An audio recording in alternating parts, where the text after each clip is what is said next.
always tell myself how lucky to be able to call 2 NFL games a weekend. I mean, like that's the stuff I would dream about as a kid. And so every time I put that headset on, Nick, I think about, what it was like to dream about it and now living it.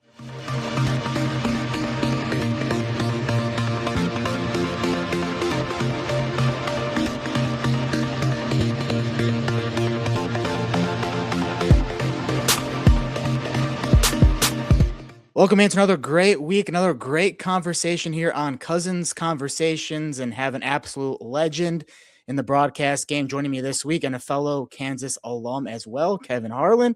And Kevin, how's your voice? Is it all rested up for the season? I know you've had a good offseason out there, huh?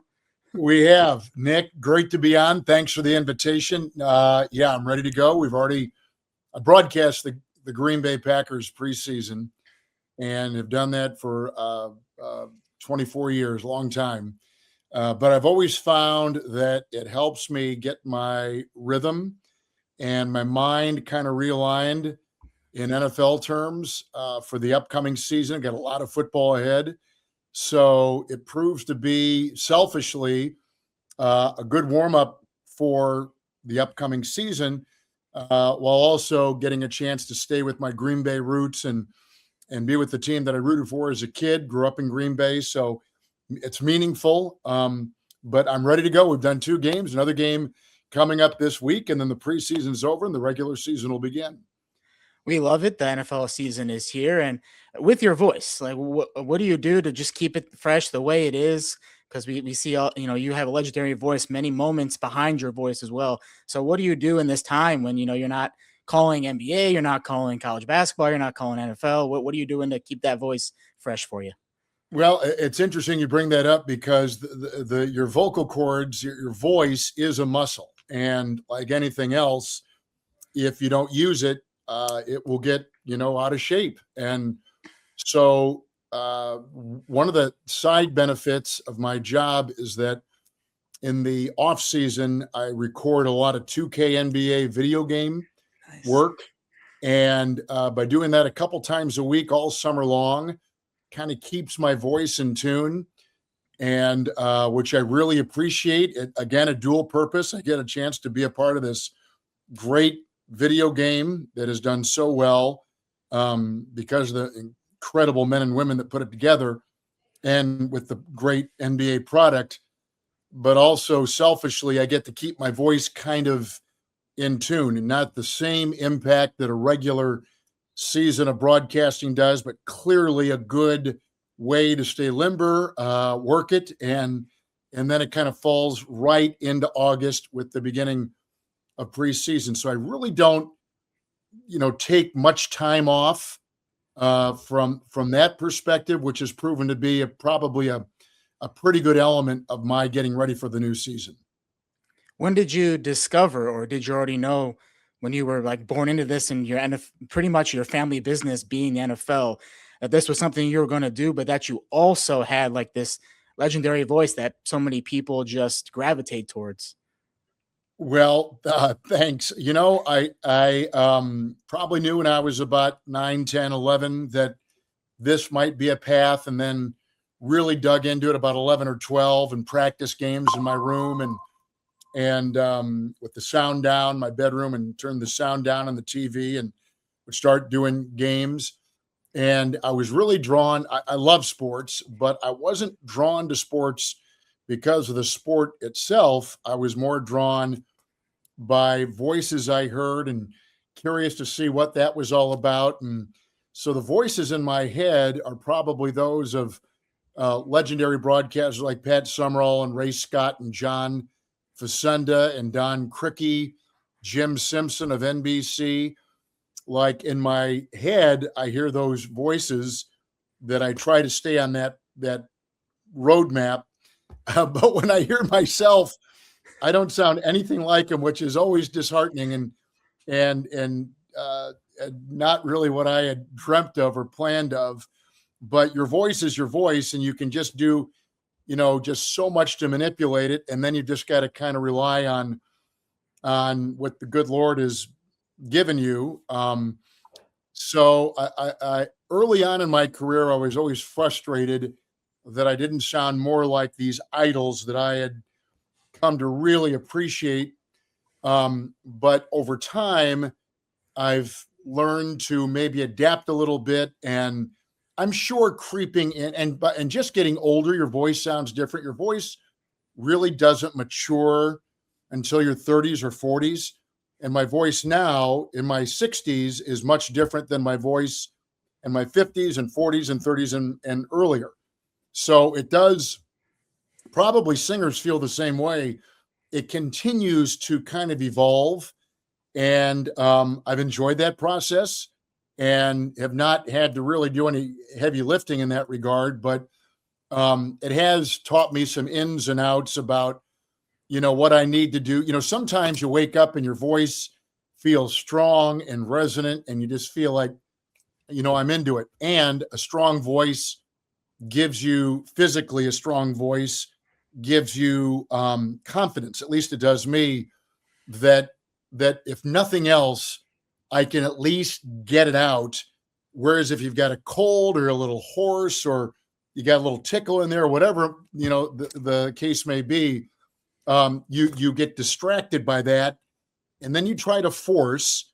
And then invariably, when you try to force your voice physically, it screws it up. It puts strain on it, and then you get hoarse. It's a mess. So having the discipline to kind of let your voice, when you wake up, kind of wake up naturally, whatever that process is something that I've learned over the years and tried to be patient with, even though I may need my voice at noon for an NFL game. And I said, listen, I gotta get going here. So it's a tool, and it's one that I've learned to try to learn a lot about and adapt to as it goes from day to day. For the rest of us broadcasters, I'm sitting here like, oh, he's one of us. He just critiques his voice and his work just like everybody else does. What's the biggest critique that you still have for yourself all these years later? Well, probably the number one thing I listen to right off the bat is just vocal quality, and if I'm vulnerable to any of the conditions, too cold, too hot, cold. Have I not hydrated myself enough? Those things. Once I get beyond that, and I can hear it in the first 20 seconds, I guess now I'm worried about speed. In other words, am I deliberate with commas and periods? Am I cognizant of the things that I always write down when I critique a broadcast? Am I deliberate enough? Am I getting enough oxygen in my lungs to fuel what I need to do? Am I taking breaths in between sentences? And those kinds of things, trying to map that out. And then you get into the nitty-gritty of the call itself. When I'm doing football, am I hitting the things I need to do on radio, which are more detailed than TV, but nonetheless there are markers there I've got to hit: down and distance, who's in, the gain, who made the tackle, what's coming up, previewing the next down and distance. And then with radio, further things that I need to look at. So it's kind of a layered analysis. And sometimes, it's weird. And a lot of broadcasters have said this, but you leave a broadcast sometimes feeling like, all right, I think it was okay, and then you go back and go, oh my God, like you dope, or you think, I'm not sure, and then you go back and listen, and goes, it wasn't as bad as I thought. So, it plays like mind games with you, trying to do it. I don't know if like actors and actresses and singers and performers go back and view what they've done. A lot of it is scripted, so it's the same words, the same kind of movements on stage, and the song is the same, the notes are the same, if you've hit a note or you haven't, but basically you're following a script. Play by play, it's all live, it is all unscripted, so you're really kind of going with the flow of the game. So a lot of things dictate that speed element I was talking about, but invariably, Nick, if I begin at the pace and I'm in the right gear, it usually leads to me getting my confidence. This is just individual, and then I feel like things kind of fall in place after that. Reactions, those are always some great moments in games, and you've had some like he's drunk and there he goes, and I'm calling both games at once. Obviously, I'm not doing it as good as you, but those are some of the calls that people remember. So those reactionary moments during a game, I mean, how do you approach those? Because then it becomes just something that people remember for a long time. Yeah, I don't think about it in those terms. It happens afterwards, but I don't think about it.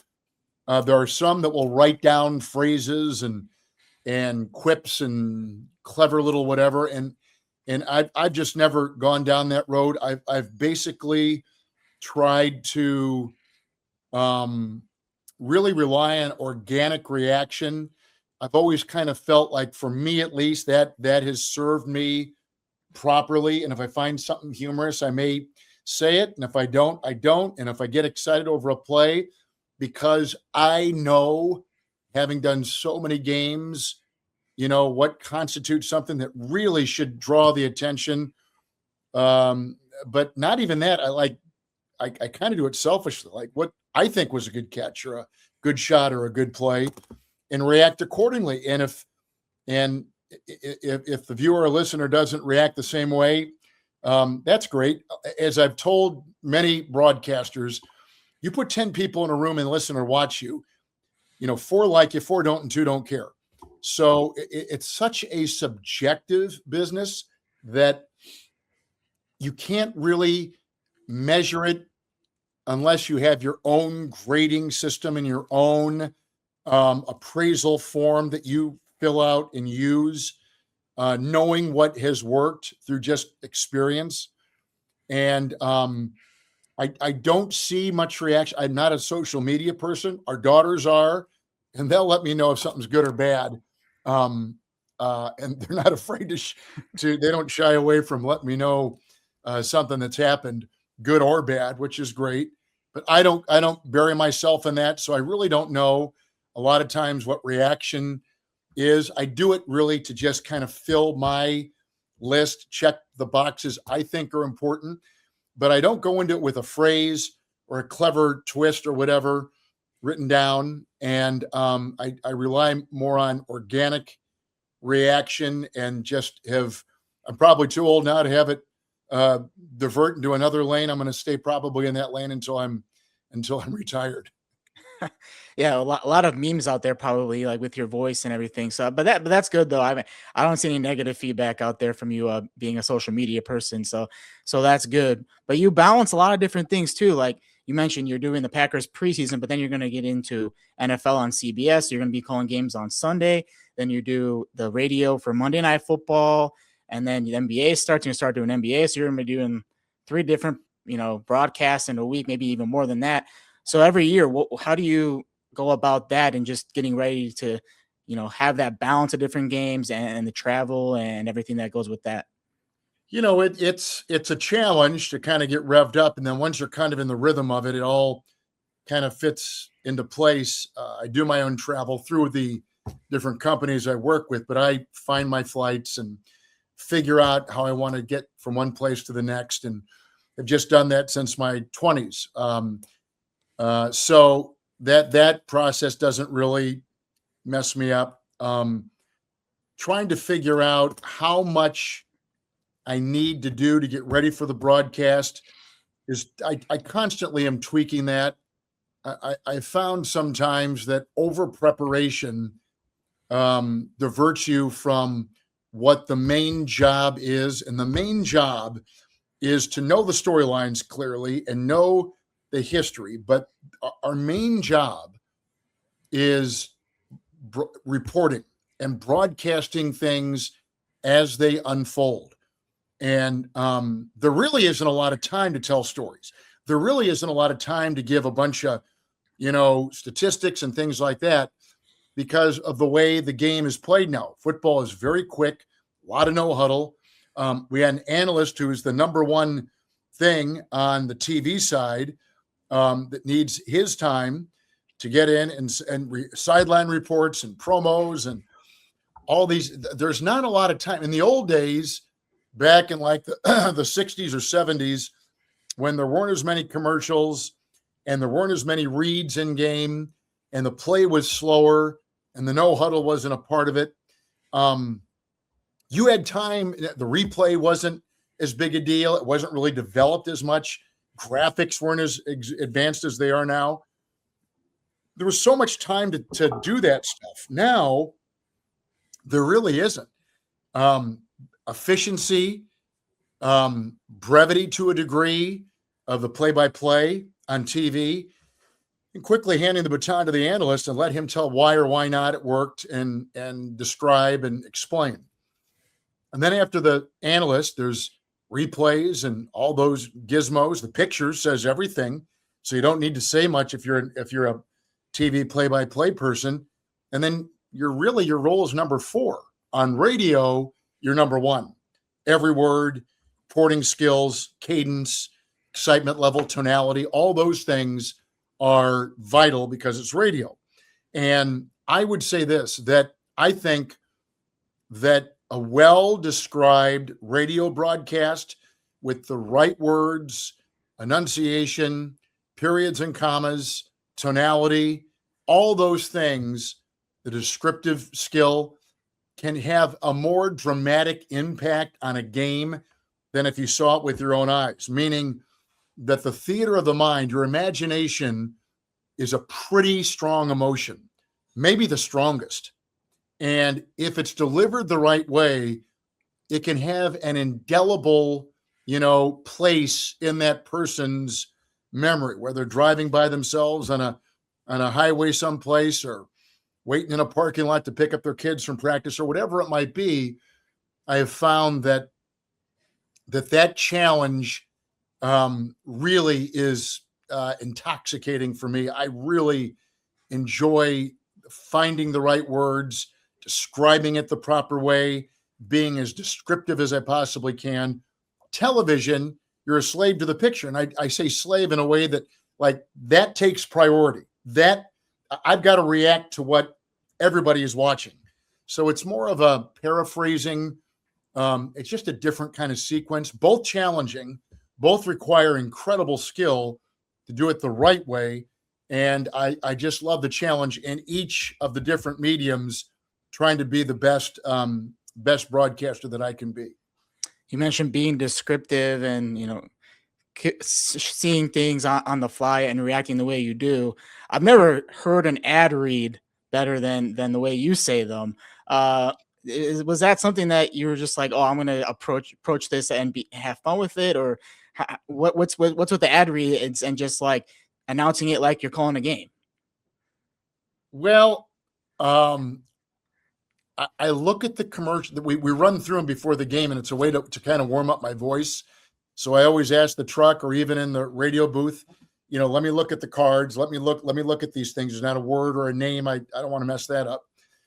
And if I need to, kind of doctor it up a little bit with a comma or period or whatever, if I underline, an emphasized couple words or a phrase. So I always do that. But I do it a lot of times not thinking about what I'm reading as opposed to just the way I think, just the words and just make sure I've got the names and things correct. But then sometimes, I'll be handed a card or I'll have a read during a CBS game and I'll be struck by something like I'm not thinking about what I'm reading. I'm just thinking about the way I'm going to read it before a game. And then I'm thinking about what it is in the game. And I go, that's kind of funny or whatever. And then we'll have fun with it like that. Now, I'm sure there are some people that write these cards these promos and these commercial spots, and they're thinking, dude, just read the card. Just read it as it's written. Don't screw around with it. But sometimes, it's like they're written, in a funny way or whatever. So I try to have fun with it like that. I've never, now I'm going to knock on wood. I've never been reprimanded or said, hey, straighten up. So I'll probably just continue that way until somebody says, tighten the screws, buckle it up a little bit. You just read the card and move on. They'll probably tell me that someday, but until they do, if I find it funny, I'll probably have fun with it myself. Yeah, never turn off the ad reads when Kevin Yeah. Harlan's reading them, for sure. You also mentioned just the differences, like with radio, you're number one, TV, you're number four on the list, basketball, you're where you are on the list as well. When it comes to the different pacing of games, you mentioned the changes in NFL. Obviously, there's the college basketball is played different than the NBA. Mhm. What's the different pacing for you? How do you look at that and kind of staying with the action? Well, college basketball, it's interesting you bring that up, Nick, because college basketball to me is the perfect basketball because from a broadcast standpoint, because it's got a longer clock. The kids aren't as talented. It's a slower pace. And there's room for the analysts to get in. So in the college game, here's the play, hard play-by-play at the end of it, layout, plenty of time for the analyst to convey what he or she wants to put in there. And then the play again erupts at the other end. In the NBA, it is just a constant back, forth, back. Like there really isn't a great opportunity to naturally step in unless it's a free throw, a dead ball, in or out of a timeout, whatever the case is. And I continue to grapple with that. When I do the tournament for CBS and Turner, I'm always left away thinking, this really is the right pace. It's plenty of time between, time you need to shoot. We even have a 3-man booth during the tournament, and it's easy to get those guys in. In the NBA, constantly, and they're running over plays and made baskets. It's just the nature of the game. So I don't think it's as easy as a play. Really what they should do is they should just take the play-by-play, and then when there's a stoppage in play, when there's a whistle, dead ball, whatever, then get out and then that's when the analyst should jump in there. Because few can say concisely what needs to be done, what they've seen, what they're going to see, in a way that then opens the door for the play at the next, possession at the other end of the floor, to call it. And so many times we're doing a game, guy makes a basket, there's a steal, and they're talking over it by going over. It's clumsy. And it's not anybody's fault. It's just the way the sport is. So what they probably should do after doing, this will be my 40th year in the NBA, is say, just let it be heavy play-by-play and let the play-by-play get to. And then when there's a dead ball and when there's a free throw and there are plenty of opportunities to get in, let's save all that for then, as opposed to trying to get in and do that. It just you miss dunks, you miss threes, and the analyst's job is not to go, whoa, go deliver the play. They're analyzing the play, and a lot of times, it'd be a great pass and a layup after a fake or whatever. As you see the layup by Jones, and now we go, whereas that's a play-by-play guy's moment or person's moment, and so I guess I'm a little bit conflicted about how it should go. College basketball, much different, much more in cadence with a broadcast. It doesn't get stagnant. There's enough time for the play-by-play guy to check the box, for the analyst to check the box and do replays, and the truck can do their thing. It just fits better. NBA, these guys are so fast, so quick, so talented that it's like, oh my gosh, there's no time to breathe. It's just the way the game is. You had the really cool moment too. This last March Madness, calling our alma mater, Kansas, too, in March Madness, and you also call preseason for the Packers. So that takes you back to your roots. So just to have all these cool experiences, how is it for you? How do you feel in those games when it's something that's more meaningful to the heart? Well, I would say, Nick, that number one, I'm rooting for our broadcast. I'm rooting that I somehow can come up with the right words, and we've gotten the analysts in with the good pictures and the replay. So I don't care. I truly do not care. As a way down the list of importance. So it's that I care about our CBS broadcast.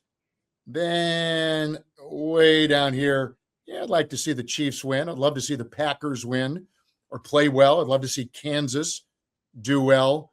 But I don't think about it. I'm like in the tournament, we're out in San Diego, and St. John's came back with a thrilling buzzer-beating drive by this little guard, a veteran who came in and got the game-winning play and sent St. John's to the Sweet 16 for the first time in decades, and they beat my alma mater. First and foremost, I'm worried about the play. Did I call it right? Did I show the proper emotion? Did I let it breathe after it happened? Because there was a lot of emotion on the floor. And then once the dust is settled, I was thinking, felt for Bill Self, who's a friend, felt for my university, felt bad. At the moment, though, I do not care. I'm selfish that way. I'm worried more about our broadcast. And same if I'm doing a Packers game, or if I do a Chiefs game, I really don't care. But what I do care about is, did I call the play the right way? Did I meet my standards? Have I done the things that I need to do as a pro? And that's first and foremost on my list. That's always a special skill to, stay unbiased in a broadcast, no matter what the team is or whatever the event is, things like that. What did you do though? I can't. I will say that, Yeah. like, unapologetically, Yeah. I am a fan first and foremost. Like, I love sports. I love good plays. I love individual performances. I don't care who you are or what team you're with or program. A great play to me is a great play. So it's like when it happens in a game, it may not mean as much in the first quarter, first half, second quarter, second half, whatever, but and clearly has more meaning on a game. So these people that will say, maybe too excited, you know what? I don't care anymore. I really don't. What I'm worried about, a great play in the first quarter or the second quarter is a great play. And we should just appreciate that play.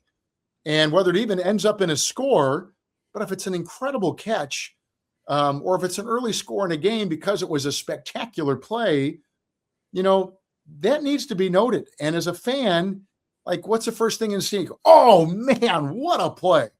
But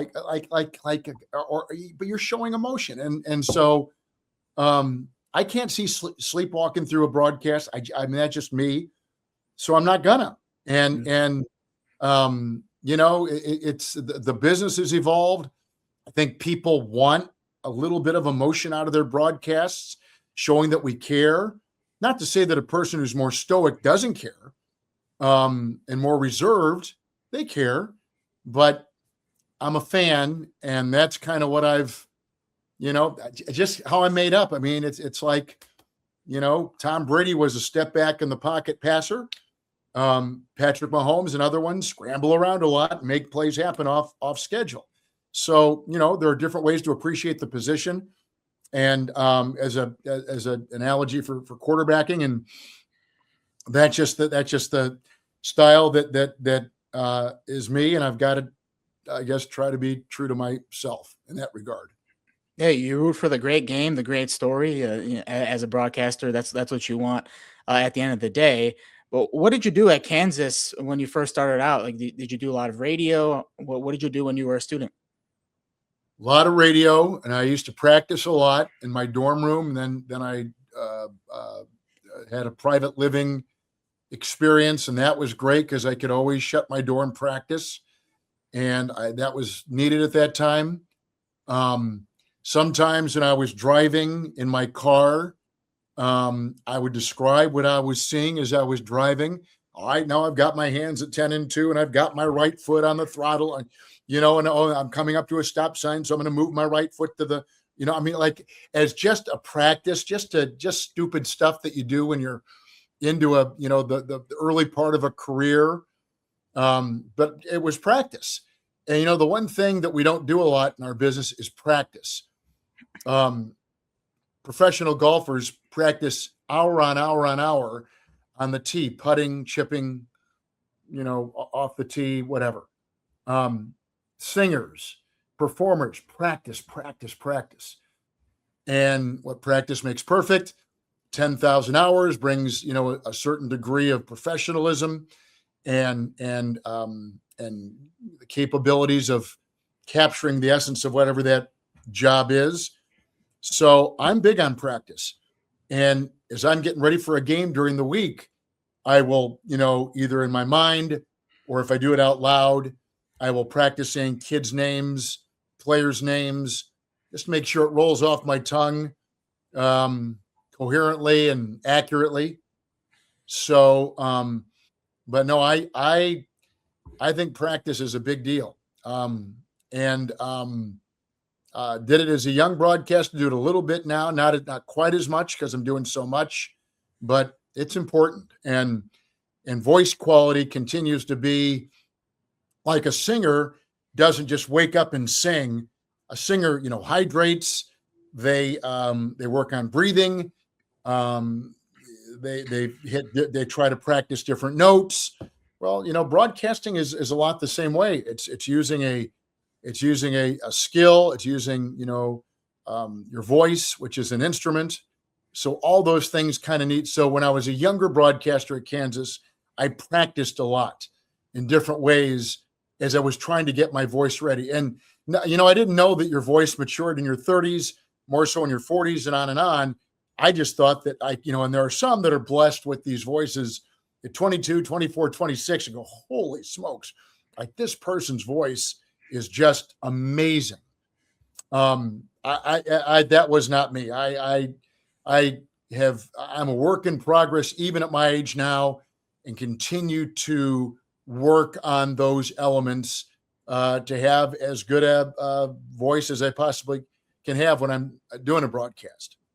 I saw the story about kind of your breaking into the national media with Fox, where you met Steve Sabol when you were the voice of the Chiefs, and that brought you. Sabol got me the job at Fox. He's the one who Fox went to him and said, "Give us the top." In his opinion, the top 3 local radio announcers in the NFL, and my name was one of the 3. And he told me that before the AFC Championship game in Buffalo, where the Chiefs were playing the Bills, and Joe Montana was the quarterback, and he told me that before the game. And I didn't think much of it when he said it, except to think, wow, Steve Sabol knew who I was, had listened to my work, and passed along my name. I thought that was cool.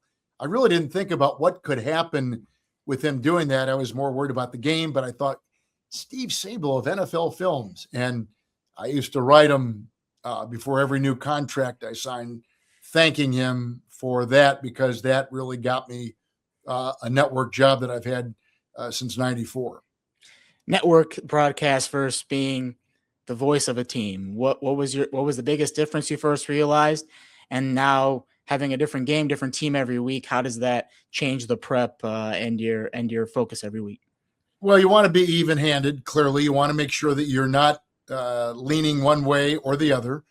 So that probably is first and foremost. Local announcers are so much fun.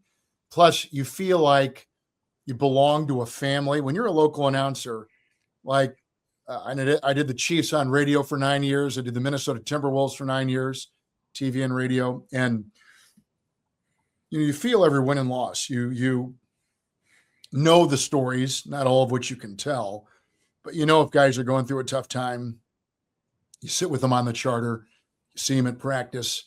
I mean, like you really get to know them. The coach and, there's just so much more emotional investment there.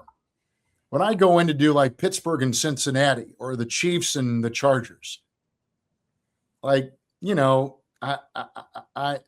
with my CBS family or my Westwood One family, and that's what I'm rooting for. But, I don't pretend to feel like one way or the other. And it's not a job in terms of, my approach. I'm always excited for the game, but I'm really worried about the mechanics of our broadcast. Am I straight? If I got my priorities, my points of emphasis after watching my previous week's game, am I working on areas that I need to continue to improve on, which are many? and trying to make sure that I address those during the broadcast. But if I see Andy Reid, or if I see Jim Harbaugh, if I see, Mike McCarthy, they're friends, some more than others, and that's great. But I'm really looking at it from a, right down the middle. And a good play is a good play. And when I'm doing a network game, I'm as excited for Team A as I am B, and I'm not favoring either one. I do not care who wins. I do not care.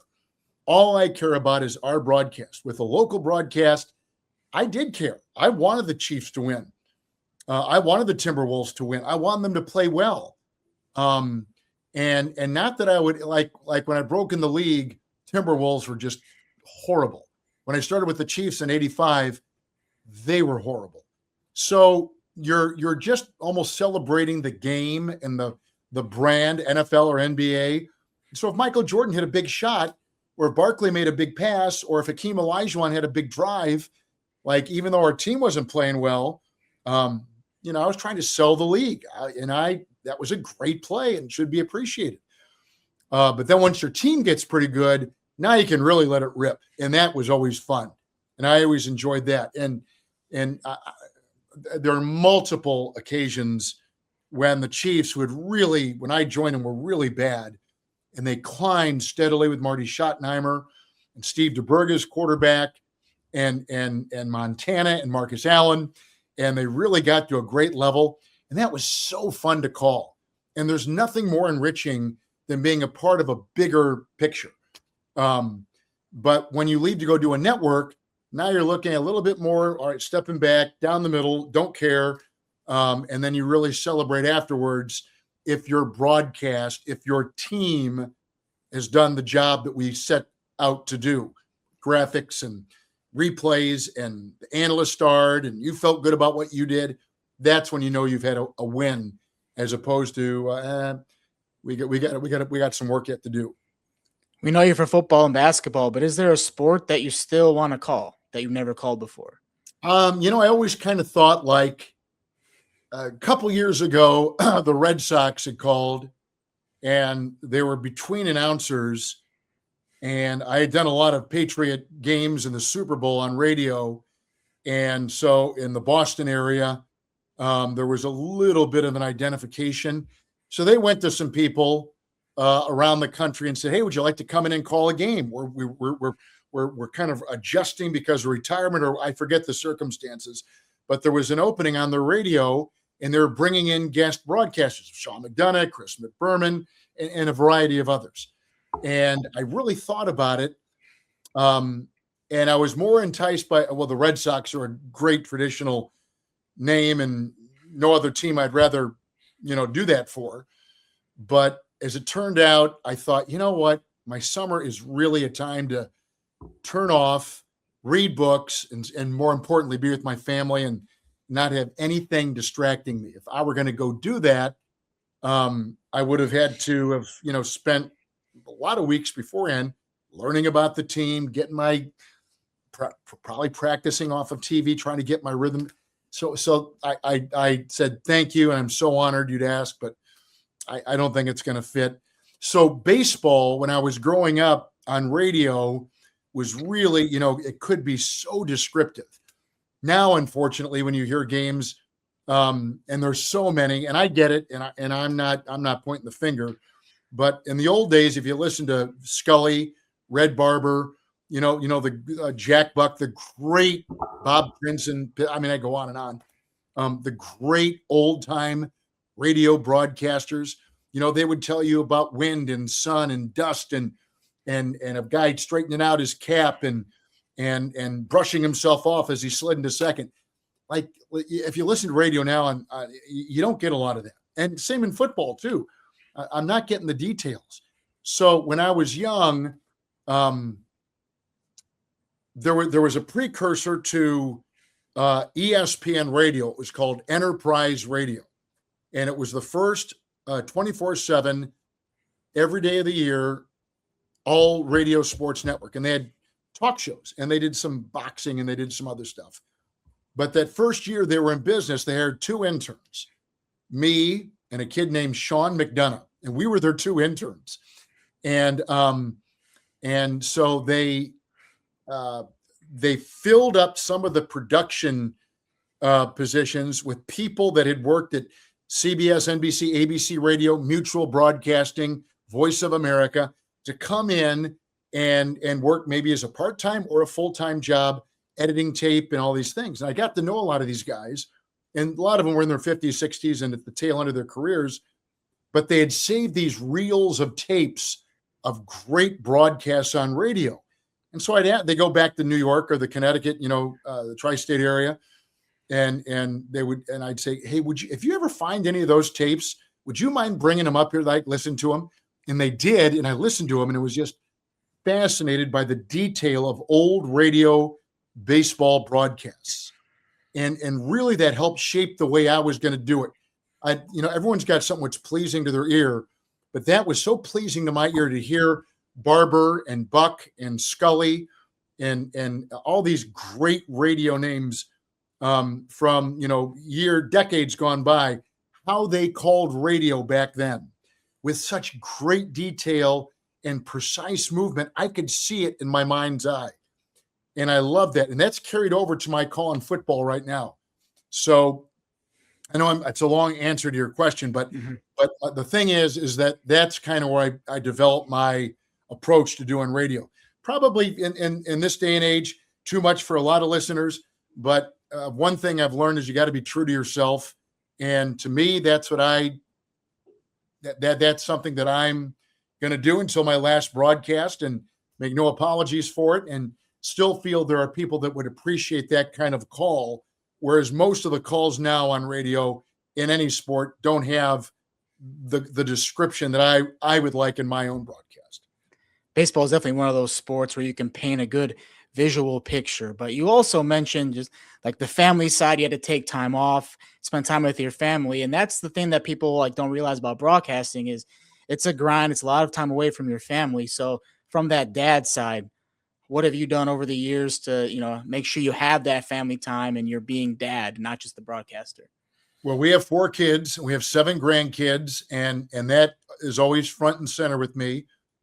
I've been married for 39 years, so that becomes priority 1. Then everything else kind of now shuffles down after that. When the kids were growing up, and we have 3 girls and a boy, one of the more gratifying things that they've told me afterwards, as they've become moms themselves, married and moms themselves, is that they never, which I don't know how this was, they never can recall me really being gone. I don't know if that means that hey, where's dad? He's been gone for 3 days, or anything like that. But what their meaning was that I was always there for the important things when they were crowned homecoming queens, when they were cheerleading, when our son played sports. I always made that a priority. And one of the things I used to do back in the days when they wanted us in the site of an NFL game on a Friday for meetings and stuff, those things we have meetings, but now we can do them via Zoom, is I would fly out Friday morning and go to a city that our game was that Sunday, and watch practice, do our interviews with the home team, then go back to the airport Friday afternoon, fly back to Kansas City, watch our girls cheerlead or my son play, and then stay home Friday night, and then go back to the airport Saturday, do the visiting team, do the game Sunday, and then come home, or go to my Monday game, then come home on Tuesday morning. So there was a lot of running around, but as a young parent, young family, that's all anybody does is run around. You're taking the kids to school, to gym, to practices, to whatever. So my difference is I was flying. And then if I had a day between games and I was going east to west or west to east, I would fly back, and luckily we're in Kansas City, so I could stop halfway, spend 3, 4, 5 hours, try to get dinner in, then go back to the airport, and then do get to my city that night for the game the next night. So it really worked out. I mean, it's kind of like, not that I know this personally, but like childbirth, everyone says you don't remember that, you remember the aftermath, and you don't really think about the pain of delivering a child. Well, I kind of feel that same way with this. I don't really remember the pain of making these stops and all these things. To me, it was just kind of part of being a dad, and I was not going to miss one of their games. I was not going to miss one of their, important events in their lives. And as I go back, there was really nothing off, that I missed, graduations or whatever. I felt like I tried to do the best that I could. Now, if I had a game on a Tuesday and there was a birthday on a Tuesday, we'd push it off to Wednesday when I was home. But aside from the games and events and parent-teacher conferences and stuff like that, I always made it a priority to get back for those things, and have no regrets. And I'm very happy that it worked out. And more importantly, that the kids, our 4 kids, have no recollection of me missing any important moment in their lives, which is clearly the most important thing about a parent. Great father first, great broadcaster. Do you know your first week assignment for NFL? Where do we hear you this year for week one? I've got 3 games the first weekend. Wednesday will be in Seattle with Seahawks and Patriots for Westwood 1. Fly back to Kansas City Thursday, here Friday, Saturday. Fly to Los Angeles. Chargers have a game Sunday night. After the game, fly back to Kansas City for the Monday night game, Broncos and Chiefs. And then we'll start it the next week all over again. I've enjoyed doing the games back-to-back, Sunday, Monday. It's vocally hard. It's a little bit physically challenging, but I always tell myself how lucky to be able to call 2 NFL games a weekend. I mean, like that's the stuff I would dream about as a kid. And so every time I put that headset on, Nick, I think about, what it was like to dream about it and now living it. So I never take it for granted. I never complain. I get to do the games, not I've got to do the games. I get to do them. It's a privilege to do them, and to work for 2 different companies that I really respect is even a greater honor. So I'm a blessed man in many ways, but professionally in my career, I get to live out my dream every weekend and every broadcast, regardless of sport.